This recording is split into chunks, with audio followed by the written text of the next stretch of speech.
बिस्मिल्लाहिर्रहमानिर्रहीम, अस्सलाम वालेकुम and a very good morning. आपको जुम्मा मुबारक भी कहूँगी जनाब। उम्मीद करते हैं आप बिल्कुल ठीक ठाक होंगे।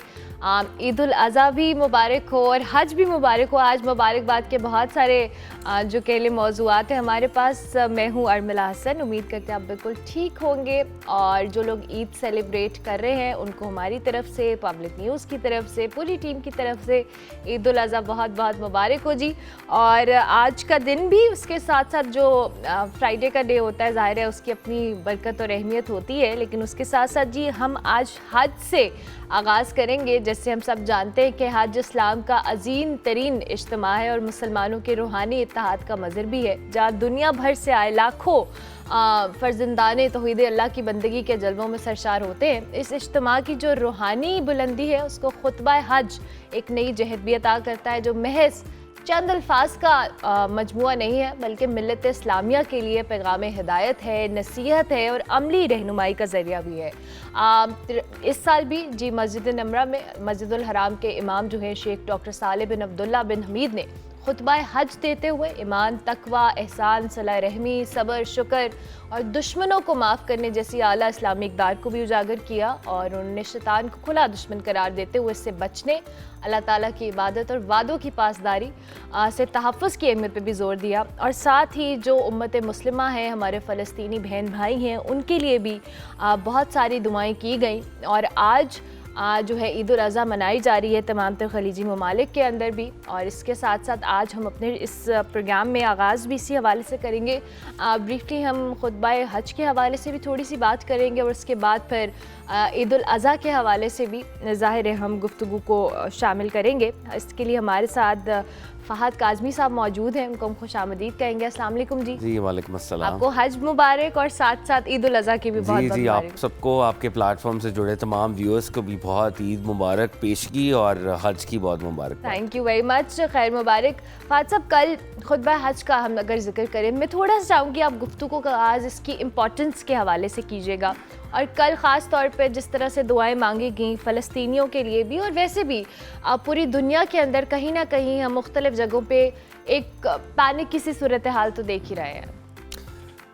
अर्मला, देखें खुतबा हज बहुत इम्पॉर्टेंट है और ख़ास तौर पे ये प्रॉफिट सल्लल्लाहु अलैहि वसल्लम की सुन्नत से जुड़ी हुई एक इम्पॉर्टेंट सुन्नत है ख़ास तौर पे। और जहाँ पे इसका एक स्पिरिचुअल एंगल है, उसी तरह यहाँ पर एक सोशो पॉलिटिकल एंगल भी इसका होता है। उम्मत के जो मसाइल हैं, उम्मत की जो बड़ी प्रॉब्लम्स हैं, उनको एड्रेस करने की भी कोशिश की जाती है। और ये जो मस्जिद नमरा है बुनियादी तौर पे मैदान अरफ़ात का पार्ट है और मैदान अरफ़ात में प्रॉफिट सल्लल्लाहु अलैहि वसल्लम ने जिस जगह खुतबा इरशाद फरमाया था, तो अब्बासी खिलाफत के अंदर यहाँ पर उसको जगह को मार्क करके ये एक मस्जिद तामीर की गई थी और ये मस्जिद अब उसकी याद में है। तो बेसिकली तो मैदान अरफ़ात है।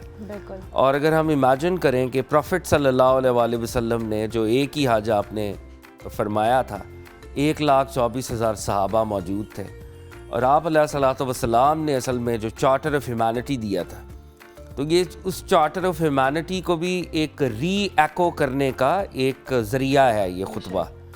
और आका अलैहिस्सलातु वस्सलाम ने जो फरमाया था वो तो मेरा ख़्याल है आज हमें उसको सबसे पहले याद करना चाहिए, क्योंकि आज हमारी फ़ेक एथनिक बाउंड्रीज़ हैं, फ़ेक नेशनलिस्टिक बाउंड्रीज़ हैं, फ़ेक सेक्टेरियन बाउंड्रीज़ हैं, फ़िरक़ों में बटे हुए हैं, कौमियतों में बटे हुए हैं, अपनी फ़ेक एथनिक आइडेंटिटीज़ के साथ हैं। तो आका अलैहिस्सलातु वस्सलाम ने जब ये इरशाद फरमाया था कि किसी काले को किसी गोरे पर, किसी गोरे को किसी काले पर कोई बरतरी और फ़ौक़ियत हासिल नहीं है, तुम सब आदम की औलाद हो और आदम मिट्टी से बने थे, तो एक फ्रेमवर्क सेट कर दिया। और वो फ्रेमवर्क क्या था? वो फ्रेमवर्क ये था कि तुमने आपस में इत्तेहाद से रहना है, तकवा इज़ द यार्ड स्टिक। और आदम अलैहिस्सलातु वस्सलाम मिट्टी से बने थे, मिट्टी रिप्रेजेंट करती है आजिज़ी को, इनकसारी को, ह्यूमिलिटी को।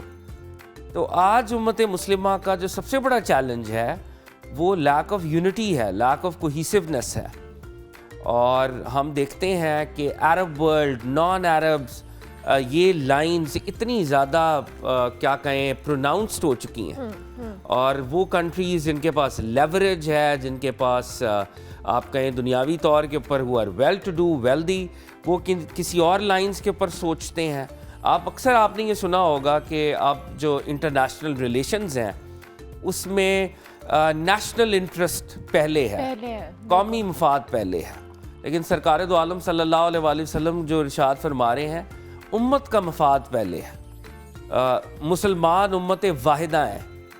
یقیناً ہم اپنی اپنی نیشنل اس آئیڈینٹیز میں بھی ہیں اور وہ آئیڈینٹیز بھی امپورٹنٹ ہیں, مگر جب میں لا الہ الا اللہ محمد رسول اللہ کہتا ہوں تو پھر نہ میں شیعہ ہوں, نہ میں سنی ہوں, نہ میں بریلوی ہوں, نہ میں دیوبندی ہوں, نہ میں عرب ہوں, نہ میں عجم ہوں, میں اللہ اور اس کے رسول صلی اللہ علیہ وآلہ وسلم کا پیروکار ہوں.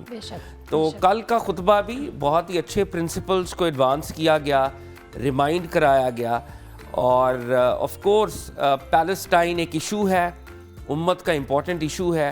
یہ صرف امت کا ایشو نہیں ہے, یہ ایک انسانی المیہ ہے, یہ ہیومن ٹریجڈی ہے. ہر کوئی شخص جس کے دل میں ذرا سی بھی انسانیت ہے, وہ چاہے امریکہ میں ہو چاہے وہ یورپ میں ہو, وہ درد محسوس کرے گا, اور ہمیں تو زیادہ کرنا چاہیے کیونکہ ہم مسلمان ہیں. اور کل بات ہوئی, آئی ریلی وش کہ یہ جو دعا ہے یہ کسی طرح کے عمل میں ڈھلے. اور جب ہم عمل کی بات کر رہے ہیں تو we are not talking about military expeditions. There are so many other avenues that we can exhaust. Diplomatic channels ہیں, ہم پریشر بلڈ کر سکتے ہیں, ہم لابی کر سکتے ہیں. امت مسلمہ جو ہے 55 ممالک ہیں, 57 ممالک ہیں, یہ ایک بہت بڑا بلاک ہے. تو اگر ہم اپنی اسی پاور کو ریئلائز کر لیں, ہماری اکنامک پاور, ہماری diplomatic power, there are so many avenues that we can lobby for Palestinians. Absolutely. And we should lobby for Palestinians sooner than later. You're so right. اور وہی بات ہے کہ ہم ایک ملٹری انفورسمنٹ کی بات نہیں کریں, ہم یہاں پہ مختلف طریقے یا ڈائیورسٹی کی بات کریں کہ ہم مختلف چینلز کو, جس میں ڈپلومیٹک چینلز ویری امپورٹنٹ. اس کے ساتھ ساتھ میں چاہوں گی فات صاحب, جیسے ابھی آپ نے خود بھی بات کی کہ تقویٰ, یہ ایک پرنسپل ہے جو کہ ہمارے سامنے رکھ دیا گیا ہے, اور ہماری پوری زندگی کو اور اپنی زندگی کو بھی حضور اکرم صلی اللہ علیہ وآلہ وسلم نے اس پہ عمل کر کے دکھا دیا ہے. اب کی سوسائٹی سے میں چاہوں گی آپ اس کو ریلیٹ کر کے جو تقویٰ والا ایلیمنٹ ہے اس کو ذرا مزید الیبوریٹ کیجیے گا. دیکھیں, تقویٰ ایک درجے پہ بہت ذاتی ہے, اور پھر اس کا ایکسپریشن کمیونٹی کے لیول پر, اس کے اثرات کمیونٹی کے لیول پر ہے. سٹارٹ ایک انڈیویجول سے ہے. آپ نے اپنی انڈیویجول سیلف محاسبہ کرنا ہے, سیلف اکاؤنٹیبلٹی کرنی ہے.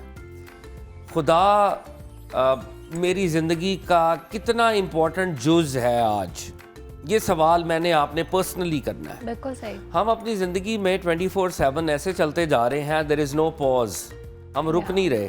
ہمارے جو مٹیریل انٹرسٹ ہیں, ہمارے جو دنیاوی مفادات ہیں, ہم ان پر خاص طور کے اوپر ایک 24/7 ایک لائف کے چکر کے اندر پھنسے ہوئے ہیں. ہم نے پاز کرنا ہے سیلف اکاؤنٹیبلٹی کے لیول پر, حقوق اللہ کے لیول پر بھی, حقوق العباد کے لیول پر بھی, اور خود اپنے سے سوال کرنا ہے کہ ہم اللہ اور اس کے رسول کے بتائے ہوئے فریم ورکس میں کس حد تک عمل کر رہے ہیں, ان فرد کے دائرے میں, انڈیویجول دائرے میں, اور کلیکٹیو دائرے میں. بالکل صحیح. اور جب یہ سوال ہم کریں گے اور اس کا جو آنسر ہمیں ملے گا تو ہمیں خود ریئلائزیشن ہونا شروع ہو جائے گی کہ ہم تقوی کے کس درجے پہ کھڑے ہیں.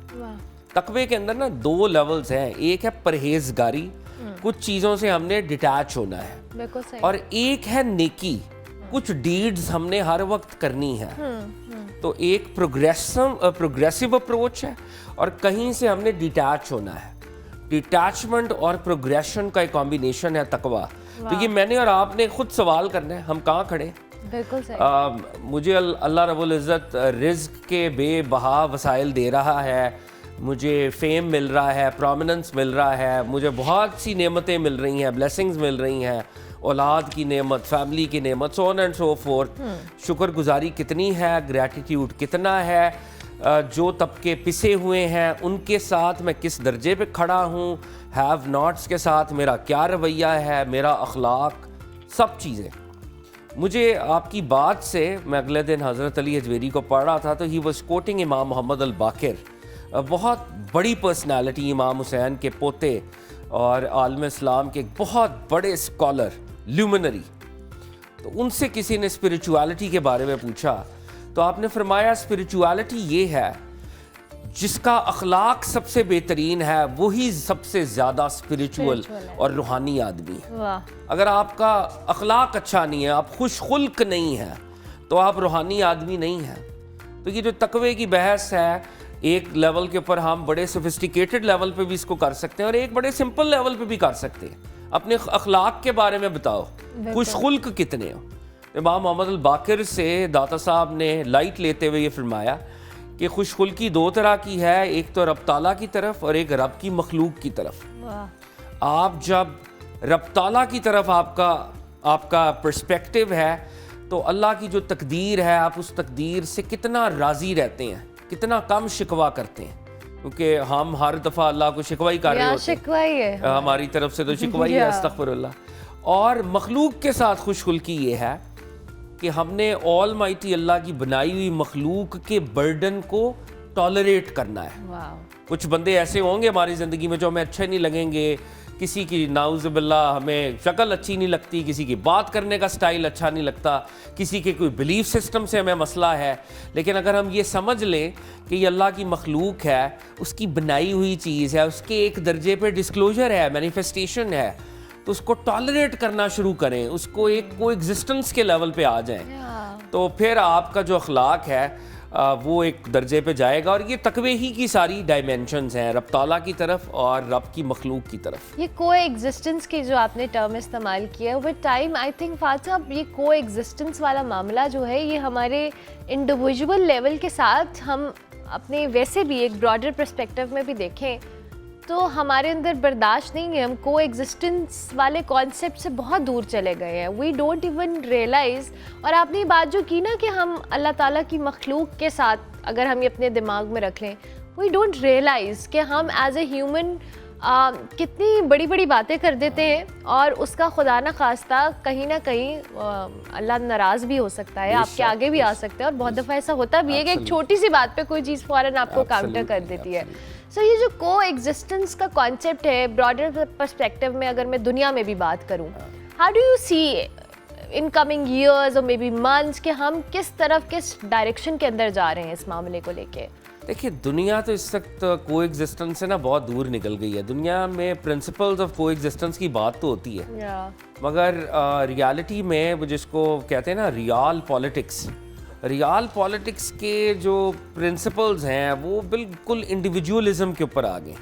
مسئلہ یہ ہوا ہے، میں ابھی اس ڈیبیٹ میں جانا نہیں چاہوں گا لیکن میں اس کو صرف آڈینس کے لیے، یہ جو ایوولوشن کا کانسیپٹ تھا نا، یہ جو ہے تو کانسیپٹ وہ بایولوجی کا جس کے اوپر لوگ بات کر رہے ہیں اور کائنات کے اوریجنز کو ایوولوشن کے ساتھ جوڑتے ہیں.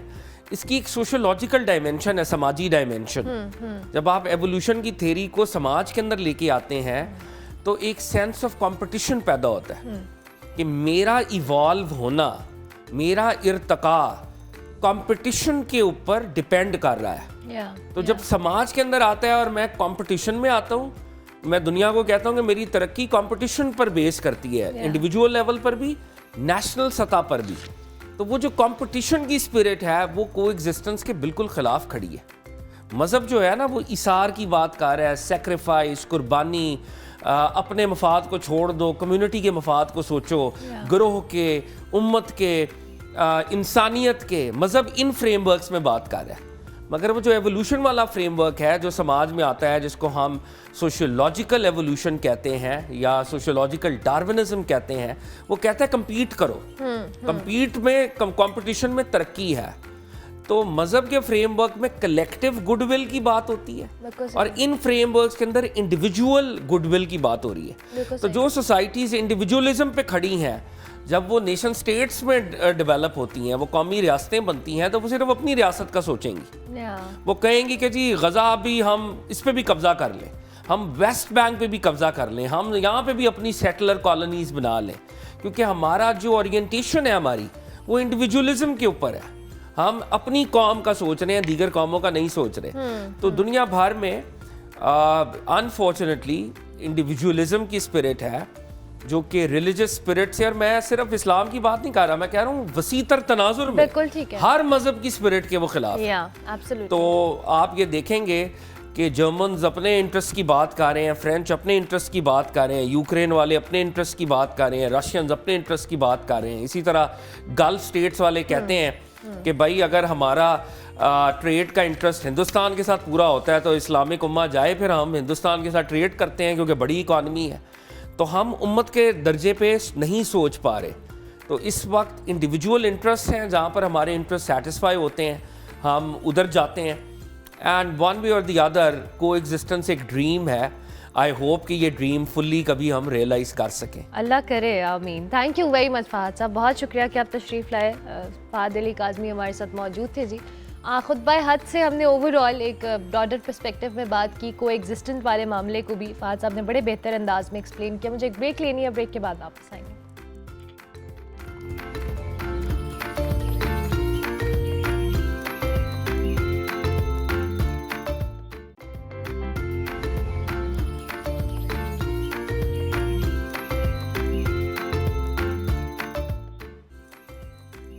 Welcome back to good morning public. جی بریک کے بعد واپس آ گئے. اب ہم کچھ ایجوکیشن کے حوالے سے بات کریں گے. تعلیم جو ہے جی ہر انسان کا بنیادی حق ہے, لیکن یہ حق بچیوں کو دیا جائے تو اس کے اثرات نہ صرف فرد تک محدود نہیں رہتے بلکہ پورے معاشرے پہ پڑتے ہیں. ایک تعلیم یافتہ بچی جو ہے نہ صرف اپنی زندگی بہتر بناتی ہے بلکہ ایک باشعور, صحت مند اور با اختیار جو جنریشن ہے اس کی بنیاد بھی رکھتی ہے. تاہم پاکستان میں جی صرف 24% خواتین ورک فورس کا حصہ ہیں. اقوام متحدہ کے مطابق 60 لاکھ سے زائد بچیاں اسکول سے باہر ہیں, جن میں زیادہ تر جو سندھ اور بلوچستان کے جو دور دراز علاقے ہیں ان سے تعلق رکھتی ہیں. بہت سارے فیکٹرز ہیں جی, جس میں آپ پاورٹی کہہ لیں, کم عمری کی شادی کہہ لیں, ناقص سہولیات, سیکیورٹی جیسے چیلنجز کا سامنا کرنا پڑتا ہے. ورلڈ بینک کے مطابق جی اگر پاکستان تعلیم میں جو صنفی فرق ہے اس کو ختم کرے تو سالانہ 1.5% جو GDP کی شرح نمو حاصل کر سکتا ہے. اور دوسرا سوال یہ ہے کہ کیا ہم بچیوں کو وہ تعلیم, تحفظ اور مواقع دے رہے ہیں جو ایک بہتر پاکستان کے لیے ضروری ہے. اس اہم موضوع کے اوپر بات کریں گے. ڈاکٹر نشاط ریاض ہمارے ساتھ موجود ہیں, MBE ہے, chief executive Pakistan Malala fund بھی, ان کو خوش آمدید کہیں گے. Thank you very much doctor صاحبہ, بہت شکریہ کہ آپ نے ہمیں جوائن کیا. بڑا امپورٹنٹ ٹاپک ہے اور میں چاہوں گی کہ ہم بچیوں کی تعلیم کے حوالے سے صرف بات تو کر رہے ہیں اور بارہا ہم اس کو پوائنٹ آؤٹ کرنے کی بھی کوشش کرتے ہیں. تھوڑا سا ایک اوور ویو دیجیے گا ہمیں, اگر آپ ہمیں بہتر طور پہ گائیڈ کر سکیں کہ کیا صورتحال ہے جی, اور یہ جن چیلنجز کا میں نے ذکر کیا کہ صرف یہی فیکٹرز ہیں یا اس میں اور فیکٹرز بھی انوالوڈ ہیں. سب سے پہلے thank you so very much and I am really grateful. ہماری قوم کو اور مسلم امہ کو عید مبارک ہو. جہاں پہ منا رہے ہیں, کچھ لوگ آج منا رہے ہیں, کچھ کل منائیں گے. اور اس عید کے موقع پہ جو کہتے ہیں نا کہ عہد وفا ہمیں ایک اور کرنا پڑے گا, جس کی آپ نے مینشن کیا ہے, وہ ہے تعلیم کا. ایک تو تعلیم for every one, education for every one. اگر دنیا میں کوئی ایک ایسی چیز ہے جو قوموں کی, نسلوں کی, ملکوں کی اگر تقدیر بدل سکتی ہے تو میرے خیال میں تعلیم ہے. اور آپ نے بتایا اگر ہم دنیا کو دیکھیں پاکستان سے ہٹ کے بھی, تو دنیا it's an unfair world, it's a fragmented world. بہت بروکن بھی ہے, ٹوٹی بھی ہوئی ہے دنیا, آپس میں پولرائزڈ بھی ہے. اور اگر پاکستان کی طرف آئیں تو ہماری طرف بھی ایسے ہی حالات ہیں. تو اس کا ایک وجہ بھی تعلیم کی کمی ہے اور اس کا سلوشن بھی تعلیم کا زیادہ ہونا ہے. تو آپ نے بتایا کہ کیا کس طرح سے ہے, آپ نے بہت اچھے فیکٹس اینڈ فگرز بتائے, I'll not go into it. لیکن آپ یہ دیکھیے کہ پاکستان دنیا کا تقریباً 5واں بڑا ملک ہے اور ہماری سب سے بڑی طاقت ہے جی ہمارے لوگ. اور ہمارے ان لوگوں میں آپ دیکھیں جب دنیا اولڈ ایج کی طرف جا رہی ہے, یورپ کا تقریباً ہے جی ایوریج ایج 47, اسی طرح US کا بھی 30 سے زیادہ, پاکستان کا ایوریج ایج 23 ہے. اور ہمارا 65% of the population is young people. تو ہمیں ایٹمی طاقت سے زیادہ, کسی اور طاقت سے زیادہ ہمارا لوگوں کی جو پوٹینشیل ہے نا طاقت, وہ سب سے زیادہ اس پہ بلیو کرنا ہے. اور اس کا کیا مطلب ہے کہ اس طاقت کو کس طرح چینلائز کر سکتے ہیں, تعلیم کے تھرو. تعلیم حق بھی ہے, آپ نے کہا رائٹ بھی ہے, لیکن بہرحال ہمارے ادھر رائٹ بھی اور ریسورسز بھی لوکیٹڈ نہیں ہیں. 26 मिलियन बच्चा जी हमारा स्कूल से बाहर है। 26 मिलियन, कई आप 15-20 मुल्कों को मिलाएं तो 26 मिलियन की आबादी बनती है। यानी इतने मुल्कों की आबादी जितनी हमारी कौम young age full of potential and talent, वो स्कूल ही नहीं जाता है। और उसमें से तकरीबन 12 मिलियन बच्चियों से ज़्यादा हमारी बच्चियां हैं जो आउट ऑफ स्कूल हैं। मेरा ताल्लुक़ मलाला फ़ंड से है, जैसे कि हमारी को फाउंडर मलाला यूसुफ़ज़ई और उनके वालिद ज़ियाउद्दीन यूसुफ़ज़ई बहुत ही स्ट्रॉन्ग एक्टिविस्ट और वोकल एक्टिविस्ट हैं तालीम के लिए। तो हमारा मिशन, जो हमारा पर्पज़ है, वो है तालीम, बच्चियों की तालीम। और अगर आप देखें कि हमारा प्यारे मुल्क के अंदर जितना टैलेंट है, उसमें हमारा कॉन्स्टिट्यूशन है 25A, वो भी हमें हक़ देता है हर बच्ची को तालीम हासिल करने के लिए। लेकिन अनफॉर्चुनेटली जो एडोलेसेंट गर्ल्स हैं, तकरीबन 6 से लेके 12वीं तक की जो एज बनती है स्कूल में, उनके बारे में हम नहीं बोलते हैं। और जो बच्चियां स्कूल जाती हैं, उनका भी हम ये नहीं देख पाते हैं कि क्या उनके लिए स्कूल सेफ़ है या नहीं है। जिस माहौल में जा रही हैं, उनके लिए वो इन्वायरमेंट कंड्यूसिव है या नहीं है। ट्रांसपोर्ट, जिस गाड़ी में आती जाती हैं या पैदल आती जाती हैं, उनके लिए वो माहौल, उनके लिए वो इन्वायरमेंट सेफ़ है या नहीं है। स्कूल के अंदर जब जाती हैं तो उनके लिए बाथरूम है, बैठने की जगह है, उनके लिए फ़ीमेल टीचर्स हैं, उनके लिए अच्छी एजुकेशन है या नहीं है। ये सारे मसाइल हैं।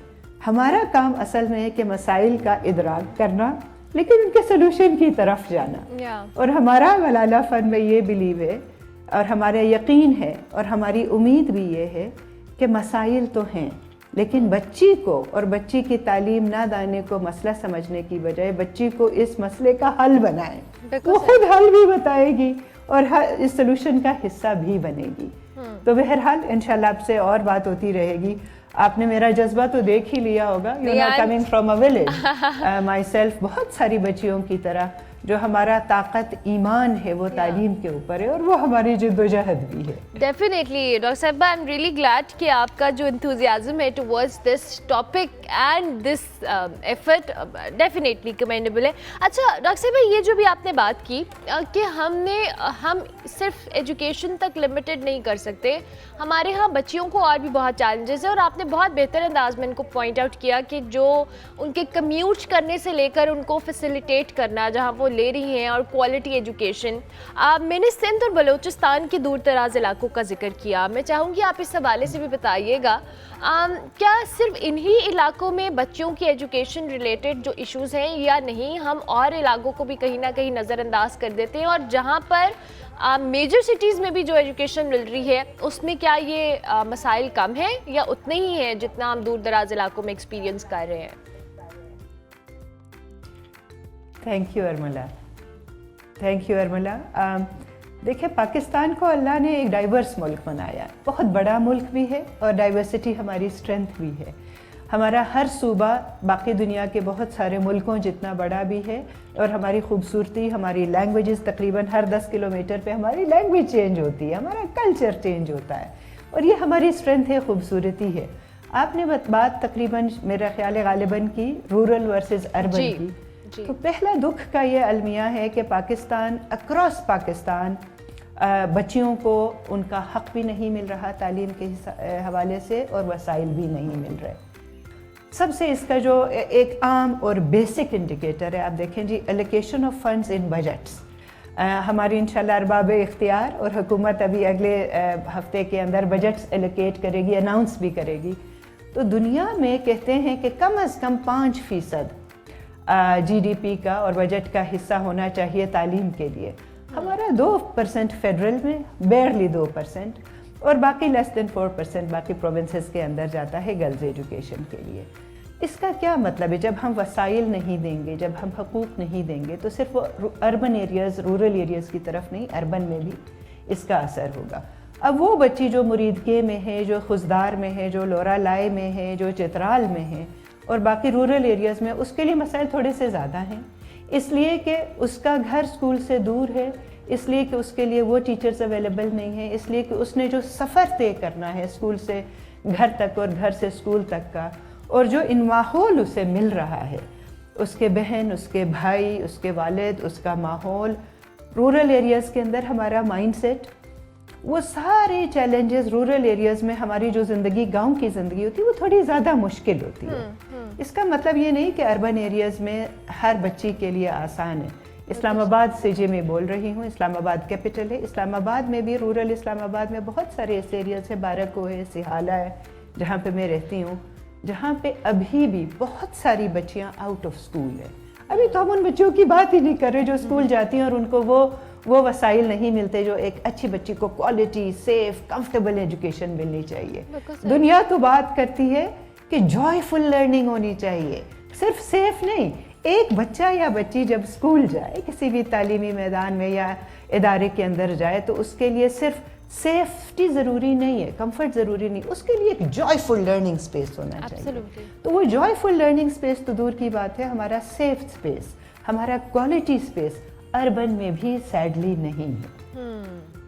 अच्छा, अब डॉक्टर साहब किया क्या जाए? ज़ाहिर है आप जैसे लोग और आप मलाला जिस हम फंड की बात कर रहे हैं, इसके अलावा भी बहुत सारी ऑर्गेनाइजेशंस हैं जो काम तो कर रही हैं, लेकिन ज़ाहिर है ये एफर्ट इतनी इनफ नहीं है। इसमें बहुत सारे स्टेक होल्डर्स का रोल है, जिसमें आपका स्टेट भी आती है, आप जैसे इदारे भी आते हैं और मुख्तलिफ NGO जिनकी हम बात करें। लेकिन क्या मज़ीद बेहतर या हमें इफ़ेक्टिव करना होगा कि ये जो चैलेंजेस जिस पे हम बात कर रहे हैं, जो कि बेसिक राइट है, ह्यूमन राइट है, ये कोई ऐसी चीज़ नहीं है कि हम किसी लग्जरी की फरमाइश कर रहे हैं, ये एक बेसिक नीड और राइट की बात कर रहे हैं, इसको हम बेहतर कर सकें। मुझे बहुत खुशी है अरबला, आपने कहा कि ये कोई ऐसी एहसान वाली बात भी नहीं है ना, प्रिविलेज भी नहीं है, ये तो राइट है, ये हमारा हक है। जिस तरह हवा मेरा हक है, जो ना मेरे बेसिक राइट्स हैं, इसी तरह हर बच्चे और बच्ची का बेसिक जी हमारा हक है तालीम अच्छा मिलना, हमें एक सेफ इन्वायरमेंट मिलना, हमें सेहत की सहूलियात मिलना। सॉल्यूशंस की तरफ आते हैं, बाकी ये तो हम रोते रहते हैं और हमें इसके अंदर हमारा मसाइल इसीलिए बढ़ते हैं। पहली बात यह है जी कि हमें एज अ कौम, एज अ नेशन, हम सबको ये इसका इदराक होना चाहिए और अहद करना चाहिए कि तालीम ही सलूशन है, तालीम ही हमारे लिए सबसे बड़ा सलूशन है। लैक ऑफ रिसोर्सेज ज़रूर होगा, लेकिन लैक ऑफ विल पावर्स बहुत मुश्किल है। लैक ऑफ विल पावर हमारे गवर्नमेंट की तरफ से, पॉलिसी मेकर्स की तरफ से, इसके अलावा आपने स्टेक होल्डर्स की बात की, हम सब ने मिल के काम करना चाहिए। पाकिस्तान जैसे अजीम और बड़े मुल्क में अगर हम अलग अलग से काम करें तो छोटे छोटे हम डेंट और पॉकेट्स ऑफ आइसोलेशन में एक्सेलेंस के आइलैंड्स तो बना लेते हैं, लेकिन उन आइलैंड्स ऑफ एक्सेलेंस का कनेक्शन और एम्पलीफाई नहीं कर पाते। दूसरी बात यह कि आप बच्चियों पे यकीन रखें, आपका एतबार अगर बच्ची पे, आप उस बच्ची को उस प्रॉब्लम का सलूशन जब बनाते हैं, मलाला फंड पे भी हमारा ये यकीन है और मिशन है कि when we make girls part of the solution, उनकी आवाज़ सुने, उनको ऐसे टेबल पे लेके आए। मुझे मेरा दिल करता है कि मैं सब बच्चियों से कहूँ आए, आके आप इसको सॉल्व करें। जब हम उन्हें टेबल पे लेके आए, डिसीजन मेकिंग में हम उनको हिस्सा बनाएं, कैबिनेट में हमारी ख़वातीन हों, हमारे स्कूल के अंदर ख़वातीन टीचर्स हों, हमारी डॉक्टर्स हों, हमारे फैसले करने वाले, बजट बनाने वाले में ख़वातीन हों, उनको इम्प्लीमेंट करने वाले में ख़वातीन हों। हर टेबल के अंदर अगर ख़वातीन की आवाज़ और हमारी प्रेजेंस हो तो आहिस्ता आहिस्ता चीज़ें ठीक होंगी। लोग हमेशा कहते हैं कि हमें बहुत अरसा हुआ है पाकिस्तान में मसाइल इतने के ठीक नहीं हो सकते। I am a relentlessly optimistic person. मेरा ये ख्याल है कि हमें कभी भी उम्मीद और उसके साथ एक्शन को नहीं छोड़ना चाहिए। और उसका एक तरीका ये है कि आप अपनी बच्चियों से पूछें आपको क्या चाहिए, ये आपका हक है, आपने इसको किस तरह से सॉल्व करना। यकीन करें जब हम उन्हें उस सलूशन का हिस्सा बनाते हैं तो खुद ब खुद सलूशन एम्पलीफाई होता है। जब हम मिलते हैं, यूनिटी वाली बात तो हम सबको पता है। मलाला ने एक बड़ी अच्छी प्यारी बात की थी जी, वो बहुत सारी प्यारी बातों में से एक उन्होंने ये कहा था कि if half of us are left behind, हम आगे नहीं जा सकते। पाकिस्तान एक फीमेल कंट्री है ना, 49% से लेके 52% तक हमारी जी फीमेल पॉपुलेशन है। 52% पॉपुलेशन के टैलेंट को रोकना या उसको आगे ना बढ़ने देना फेयरनेस नहीं है। ये फेयरनेस से बहुत आगे की बात है, ये इकोनॉमिक इम्पेरेटिव है। वर्ल्ड बैंक का आपने जिक्र किया, वर्ल्ड बैंक की एक जो रिपोर्ट है वो ये कहते हैं कि अगर डेवलपिंग कंट्रीज़ और जो हमारे लो इनकम कंट्रीज़ हैं, अगर वहाँ पे हर बच्ची सेकेंडरी एजुकेशन पूरा करती है तो तकरीबन 90 to 95 बिलियन डॉलर्स उन मुल्कों को मिल सकते हैं। तो ये तो इकोनॉमी की बात है। हमारी इकोनॉमी ठीक होगी, हमारा इकोसिस्टम ठीक होगा, हमारा फाइनेंशियल सिस्टम ठीक होगा, ट्रांसपेरेंट होगा, बच्चियाँ अकाउंटेबिलिटी के लिए बोलेंगी, हमारी सिविल सोसाइटी ज़्यादा एक्टिव होगी और हम सब मिल के अपना अपना हिस्सा इसमें डालेंगे तो ज़रूर आगे जाएंगे। सिर्फ 70-72 साल की बात है, मेटामॉर्फोसिस है और नेशंस गुजरती हैं इस पेनफुल प्रोसेस में से। इस पेनफुल प्रोसेस को हमने खूबसूरत बनाना है मिल के। और एक आखिरी बात कहूँगी कि प्रेजेंट गवर्नमेंट ने हमारी एक बहुत अच्छी चीज़ की जी, एजुकेशन इमरजेंसी का ऐलान किया। उन्होंने कहा मुल्क में बच्चा आउट ऑफ स्कूल है, 26 मिलियन बच्चा आउट ऑफ स्कूल है, इसमें से ज़्यादा हमारी बच्चियाँ हैं। एजुकेशन इमरजेंसी डिक्लेयर करते हैं। इमरजेंसी होती है तो क्या होता है, इमरजेंसी होती है तो फ़ौरन आप फर्स्ट एड देते हैं। एजुकेशन को अब फर्स्ट एड की ज़रूरत है और मुझे उम्मीद है कि हमारे प्रोविंसेस और फेडरल लेवल पे सबसे ज़्यादा फर्स्ट एड का जो हमारी हेल्प होगी वो आने वाले अगले हफ्ते के बजट्स में एलोकेट करेंगे। इसके अलावा उसको इम्प्लीमेंट करेंगे। राइट्स और रिसोर्सेज फॉर गर्ल्स को सबसे पहले रखेंगे इंशाल्लाह। Thank you very much doctor साहिबा, बहुत शुक्रिया। डॉक्टर निशात रियाज हमारे साथ मौजूद थी जी, और डॉक्टर साहिबा ने बड़ी ऑप्टिमिस्टिक अप्रोच के साथ चीज़ों को एक्सप्लेन भी किया। एंड इट्स वेरी इंपॉर्टेंट कि हम बच्चियों की जो क्वालिटी एजुकेशन है, और डॉक्टर साहिबा ने जो अपने पहले क्वेश्चन में ये कहा कि जो एजुकेशन एक बेसिक राइट तो है, लेकिन उससे जुड़े बहुत सारे ऐसे मसाइल हैं जो कि रूरल और अर्बन एरियाज़ दोनों जगहों पे बच्चियां फेस करती हैं, हमें उन्हें भी एड्रेस करना है।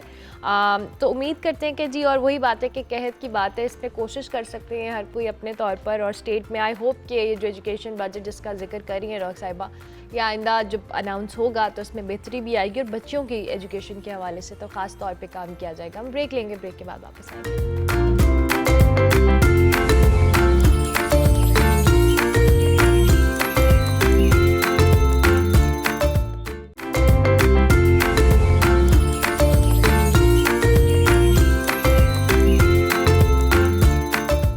Thank you Ramla, good morning. देखिए, इस वक्त हम वफाकी दारुल हुकूमत में कायम की गई जो 6 मवेशी मंडियां हैं, जो सबसे मसरूफ़ और बड़ी मवेशी मंडी है, यानी कि ज़िया मस्जिद के मुकाम पर कायम की गई जो मंडी है, वहाँ मौजूद हैं।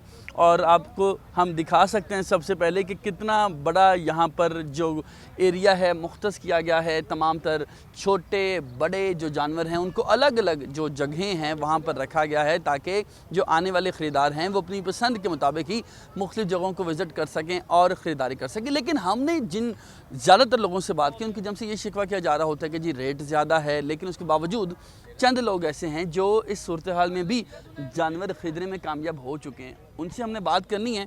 मुझे बताइए, अस्सलाम वालेकुम, ये कहाँ कितने का लिया? रेट कम था, ज़्यादा था, क्या था?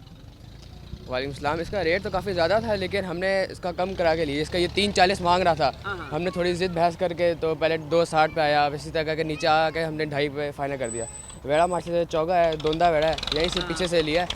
और बाकी मंडी के रेट तो काफ़ी हाई है आजकल, तो बस सही मिल गया वेड़ा। सही मिल गया जी। आप देख सकते हैं कि यहाँ पर मुख्तलिफ ज़ाहिर है लोग पहुँचे हुए हैं और लोग कोशिश यही करते हैं कि उनको सस्ते दामों जो है वो बड़ा जानवर हो या छोटा जानवर हो उनको मिल सके। लेकिन यहाँ पर जो व्यापारी हैं उनकी जाम से भी शिकवे शिकायत किए जा रहे होते हैं कि जी पूरा साल खिदमत की जाती है, पूरा साल जो है ख्याल रखा जाता है और उसके बाद पर्ची का रेट है, बाकी जो लागत बढ़ जाती है, जिसकी वजह से जो यहाँ पर रेट्स हैं वो काफ़ी ज़्यादा बढ़ चुके हैं। मेरे साथ और भी कुछ लोग मौजूद हैं। सर, आप ये खरीदने की कोशिश कर रहे हैं? सर अभी तो रेट वगैरह पता करने आए हैं। अच्छा, हाँ। तो पूरा जाहिर है आपने मुख्तलिफ मार्केट्स में गए होंगे, मंडियों में गए होंगे, यहाँ पे भी आपने देखी है रेट कम है, ज़्यादा है मार्केट में? क्या ओवरऑल इस दफ़ा बहुत ज़्यादा है, ओवरऑल बहुत ज़्यादा है मंडियों में जो है। अच्छा, तो आपको लगता है कि शाम को कुछ ना कुछ लेके जा पाएंगे? हाँ, इंशाल्लाह उम्मीद तो है, अल्लाह खैर करे, जो नसीब में होगा वो तो मिल जाएगा। नसीब पे जी कोशिश हो रही है कि डिपेंड किया जा सके। मेरे साथ व्यापारी मौजूद हैं, हर बंदा ये कह रहा है कि रेट बहुत ज़्यादा है, क्या वजह है? वजह ये प्यारा चीज़ का रेट प्यारा होता है, बुरा चीज़ का रेट बुरा होता है। हर चीज़ क्वालिटी से रेट होता है, तो ये क्वालिटी नहीं देखता है, बुरा नहीं देखता है, ये समझते नहीं। आजकल ये बात करता है बकरे का। अच्छा, लोग जो आ रहे हैं ज़्यादातर जानवर का साइज़ देख रहे हैं, वज़न देख रहे हैं या खूबसूरती देख रहे हैं? वो वज़न भी देखता है, ज़्यादातर वज़न देखता है, और जो चंद लोग खूबसूरती भी देखते हैं, ज़्यादातर वज़न भी देख रहे हैं। वज़न का वो कसाई का रेट लगता है, वो कसाई का रेट तो आजकल ज़िंदगी ये पूरा मेरा 24 साल है, 24 साल से अभी तक तो कसाई का रेट न लग गया। कुर्बानी का जो गोश्त है वो और होता है, आधा डबल या तो से। यानी कि जो लोग हैं वो खूबसूरती भी देख रहे हैं, यहाँ पर साइज़ भी देख रहे हैं और वज़न भी देख रहे हैं। मैं एक और ग्राहक मौजूद हैं। सर शुक्रिया। जानवर को पसंद आया आपको? बस घूम रहे हैं, अभी देख रहे हैं। हाँ, अभी तो पसंद को नहीं है, ये पसंद तो आ गया लेकिन रेट कोई समझ नहीं आ रहा अभी। अच्छा, मेरे साथ एक और ग्राहक मौजूद हैं। कुछ जानवर पसंद है आपको? पसंद तो आते हैं लेकिन बहुत महंगे हैं, कीमत बहुत ज़्यादा मांगते हैं। यानी कि जानवर पसंद आ गया, सबको आ गया, लेकिन रेट अभी बहुत ज़्यादा मंडी में बहुत अच्छे जानवर हैं, लेकिन बहुत कीमत भी बहुत ज़्यादा है। रेट ज़्यादा हैं, जानवर पसंद आ गए। आने वाले तमाम लोगों से जिनसे हमने बात की है, उनकी जानिब से यही कहा जा रहा है कि जानवर तो पसंद आ रहे हैं, खूबसूरत जानवर हैं, बड़ी तादाद में जानवर जो हैं यहाँ लाए गए हैं, लेकिन जो रेट है वो ज़्यादा है। यही वजह है कि शाम को इस चीज़ का कभी इम्कान है कि आज फिर जो है वो खाली हाथ लौटना पड़े, कल दोबारा से आना पड़ेगा। मंडी का रुख करेंगे, मंडी में आके मुख्तलिफ जानवर देखे जाएंगे और भाव ताव होगा। अगर कामयाब रहा तो जानवर साथ जाएगा, अदरवाइज़ अगले दिन दोबारा आना पड़ेगा। तो ये सूरत हाल इस वक्त हम आपके इस्लामाबाद की जो मवेशी मंडी जामा मस्जिद एक्सप्रेस हाईवे के मुकाम पर कायम की गई है, वहाँ से दिखा रहे हैं कि किस तरह आने वाले जो तमाम तर ख़रीदार हैं उनके पास पैसे तो मौजूद हैं, इंटेंशन भी मौजूद है, आते हैं और आके भाव तक जब किया जाता है तो पता चलता है कि रेट तो आसमान से बातें कर रहा है, खाली हाथ लौटना पड़ता है, दूसरे दिन दोबारा आना पड़ता है। लेकिन जो व्यापारी उनकी जानब से भी यही शिकवा किया जा रहा है कि पूरा साल जो है जानवरों की खिदमत की जाती है, देखभाल की जाती है। और अभी यहाँ पर भी ज़ाहिर है पर्ची भी है, यहाँ पर किराया भी है, यहाँ पर कॉस्ट भी है, पानी, इसके साथ साथ जो दीगर सहूलियात हैं वो भी जो हैं ज़ाहिर है उनके भी पैसे खर्चने पड़ रहे हैं, जिसकी वजह से ओवरऑल जो कॉस्ट है वो जानवरों की बढ़ चुकी है। अब देखना यही है कि जानवर घर जा पाता है कुर्बानी के लिए या उनको व्यापारी वापस लेके जाते हैं। जी।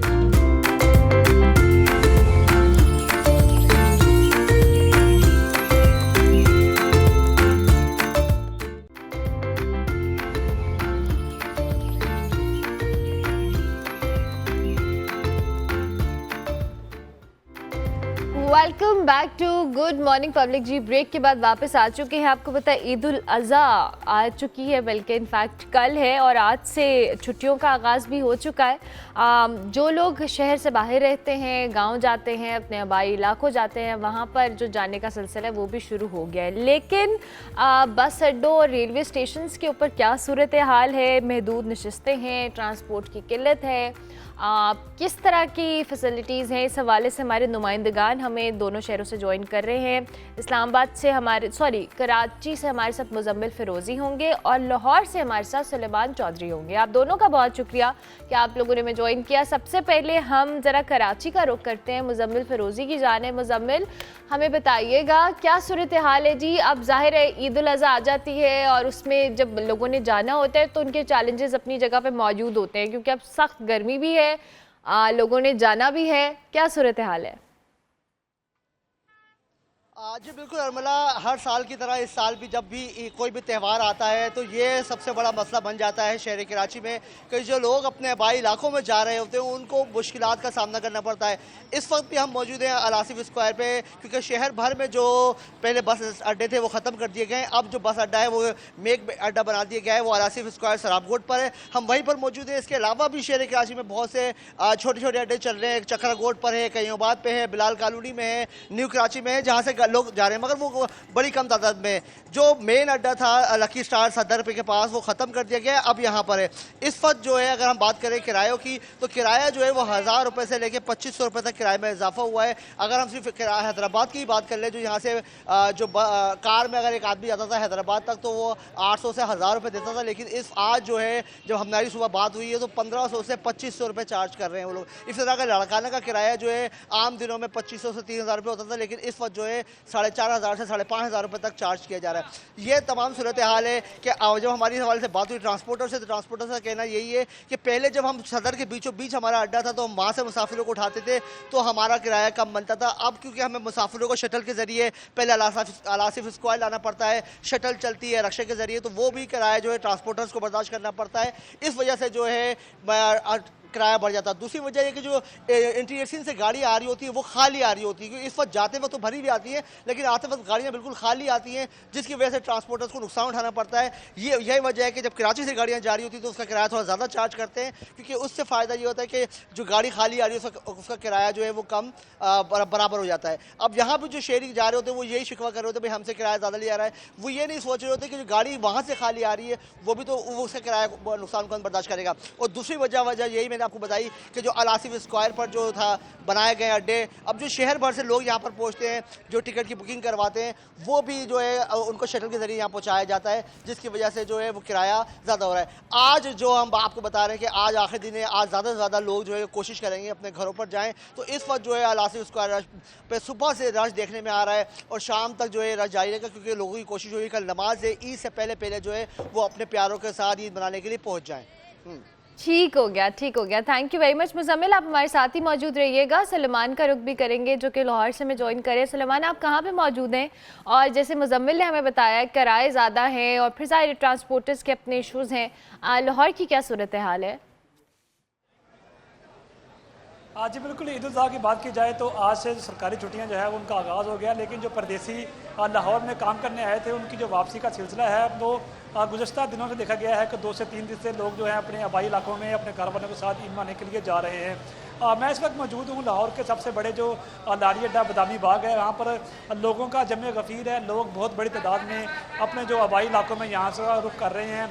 बसेस में जो लोग यहाँ पर सफ़र कर रहे हैं, इसके साथ साथ जो AC बसेस हैं, नॉन AC बसेस हैं, IS हैं, इसके साथ मज़दे हैं, उनका सफ़र किया जा रहा है। इसी तरह जो बाबू साहब पर लारी अड्डे कायम है वहाँ पर भी जो AC बसेस हैं उसके ज़रिए लोग बहुत बड़ी तादाद में अपने इलाकों में जा रहे हैं। मुख्तलिफ जो शिकायत हैं, जो इशूज़ हैं, वो लोगों को उनका सामना करना पड़ रहा है। उसमें सबसे बड़ा जो इशू है वो उनका ज़ायद किराया है, जो कि हुकूमत जो मुकर्रर किराया है उस पर अमल दरामद कराने में बिल्कुल नाकाम दिखाई दे रही है। जिस भी शहर में अगर कोई यहाँ से जो जा रहा है मुसाफिर, तो उसके लिए जो किराया है उसमें 500 रुपये तक जो है वो इजाफा उनसे वसूल किया जा रहा है, क्योंकि बसेस की तादाद जो है वो कम होती जा रही है। चंद घंटे बाकी हैं ईद के, तो जिसकी वजह से जो मुसाफिर हैं वो ज़ायद किराया देकर अपने घरों को जाने पर मजबूर हैं। आम दिनों में जो उनसे किराया लिया जाता है उससे वो जो बढ़कर किराया है वो देने पर मजबूर हैं। शहरियों का ये कहना है कि हुकूमत सिर्फ दावे कर रही है कि जो ट्रैफिक पुलिस है, इसके साथ साथ जो हाईवे पेट्रोलियम के जो पुलिस वाले हैं, ज़िले इंतज़ामिया है, वो लारी अड्डों में चेकिंग कर रही हैं, लेकिन ऐसा कोई मैकेनिज़्म ऑन ग्राउंड नज़र नहीं आ रहा है। कुछ लोगों के खिलाफ कार्रवाई ज़रूर की जाती है, लेकिन जो बेशतर जो लारी अड्डा जो बस ट्रांसपोर्टर हैं वो मन चाहा जो उनका दिल कर रहा है वो किराया उनसे वसूल कर रहे हैं। इसमें कुछ इशूज़ ये हैं कि जो जो AC बसेज़ हैं उनका किराया हुकूमत जो है वो तय कर देती है और उनकी टिकट मिलती है, जिसकी वजह से ये तयन हो जाता है कि उनका कितना किराया वसूल कर रहे हैं। बहुत बड़ी तादाद जो है वो लोगों की नॉन AC है, जो कि उसका किराया कम होता है, वो अफोर्डेबल होता है, वो लेके जाते हैं, उसमें सफ़र करते हैं। लेकिन आम दिनों के निस्बत ईद के दिनों में जो किराया है वो ज़्यादा वसूल किया जा रहा है। जो नॉन AC बसेज हैं, क्योंकि उनकी टिकट नहीं होती, तो जो किराया पहले तय होता है उससे ज़्यादा वसूल किया जाता है, जिसकी वजह से शहरी जो हैं वो ज़्यादा किराया देकर अपने घरों को जाने के मजबूर हैं। इसके साथ साथ क्योंकि बच्चों की कमी का भी इशू है, तो छतों पर लोग बैठकर सफ़र करने पर मजबूर हैं, क्योंकि बसेस के अंदर जो कैपेसिटी है वो 20 से 50 से 52 सीटों की होती है जो नॉन ACs हैं। इसी तरह जो हाईएस्ट हैं उसमें 20 लोगों की कैपेसिटी है, मज़दा है जो उसमें 30 से 35। Thank you very much Salman, बहुत शुक्रिया आपका कि आप इस हवाले से तफसीलात दे रहे थे। और मुजम्मिल फ़िरोज़ी, आपका भी बहुत शुक्रिया। हमारे दोनों कॉरेस्पॉन्डेंट जी हमें बता रहे थे किराए ज़्यादा हैं, सूरत हाल इसी तरह की है कि हम लोगों को अपने आबाई इलाकों या घरों में जाना भी है तो वो जाने पर मजबूर है। सो ये है जी ईद उल अज़हा से पहले की तैयारी। आई डोंट नो अब इस पर क्या कमेंट करना है। हम ब्रेक लेते हैं, ब्रेक के बाद वापस आते हैं।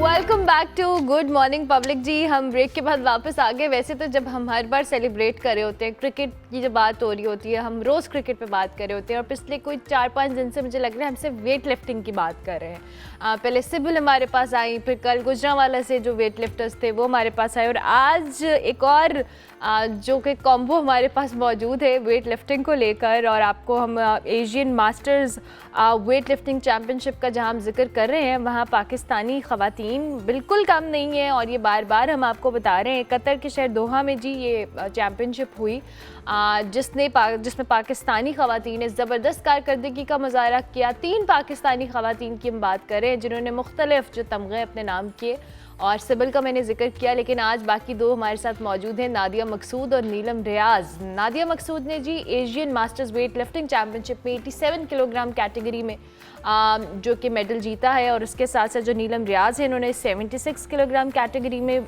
जो सिल्वर मेडल है वो हासिल किया है। इनफरादी तौर पे तो इनकी अचीवमेंट्स हैं ही, लेकिन पाकिस्तान के लिए एक बहुत बड़ी अचीवमेंट है कि यहाँ पे जो ख़वातीन है बड़ा ज़बरदस्त परफॉर्म कर रही हैं, और वेट लिफ्टिंग जैसे स्पोर्ट के अंदर। आप दोनों को खुश आमदीद, अस्सलाम वालेकुम। जी वालेकुम सलाम। कैसे हैं आप दोनों? जी अल्हम्दुलिल्लाह। ठीक है, कंग्रेचुलेशंस, बहुत बहुत मुबारकबाद। आगाज़ ज़रा हम नीलम आपसे करते हैं। नीलम को मैं तकरीबन कोई 8 साल पहले से जानती हूँ, क्योंकि नीलम ने जब वेट लिफ्टिंग का स्टार्ट किया था, और इनफैक्ट स्टार्ट इन्होंने बहुत पहले किया हुआ था मेरे करियर के शुरू। तो Neelam, long time, it's good to see you कि माशाल्लाह आपने बहुत ज़बरदस्त कामयाबियाँ समेटी हैं। हाउ डज़ इट फील, और अभी इस चैम्पियनशिप के हवाले से भी बताएं। जी बिल्कुल, अल्हम्दुलिल्लाह, अल्लाह ताला का बड़ा खास करम है कि इतने साल से स्टिल जो है वो वेट लिफ्टिंग की भी चैम्पियन रही हूँ, और ये पाकिस्तान की हिस्ट्री में जो है ये फ़र्स्ट टाइम कंपटीशन हुआ था, first Asian master weight lifting championship. तो इसमें माशाल्लाह से देखा जाए तो पहले जितने भी इवेंट्स वगैरह हुए हैं उसमें वुमेंस की टीम को बहुत कम चांस मिला है। तो इस पहली दफ़ा हिस्ट्री में इस चैम्पियनशिप में हमारी माशाल्लाह से 3 लड़कियाँ और हमारे लड़के 4 लड़कों ने पार्टिसिपेट किया। हमारी 10 लोगों की टीम जो है वो उसने पार्टिसिपेट किया। उसमें हमें जो है हमारे प्रेसिडेंट हैं पाकिस्तान वेट लिफ्टिंग के फेडरेशन के प्रेसिडेंट अरशद खान तुर्क, उन्होंने ये पूरा स्पॉन्सर हमें किया था। तो इतना बड़ा दस्ता जो है ना वो पाकिस्तान को प्रेजेंट करने के लिए वहाँ पे गया। सबसे पहले तो हमारे लिए ये फ़ख्र वाली बात थी कि हम लोग पाकिस्तान के लिए वहाँ पे परफॉर्म करने के लिए गए हैं। और जब हमारे माशाल्लाह से 8 गोल्ड, 1 सिल्वर और 1 ब्राउन्स मेडल लेकर हम लोग आए हैं, तो हम लोग बहुत ही ज़्यादा खुश थे।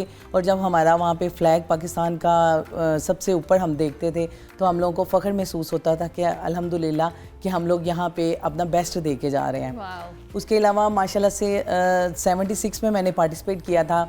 तो वहाँ पे कंट्रीज़ जो थी वो 26 कंट्रीज़ ने पार्टिसिपेट किया था, जिसमें इंडिया भी था और कुवैत की भी थे, मतलब कि डिफरेंट कंट्रीज़ के लोग थे वहाँ पे।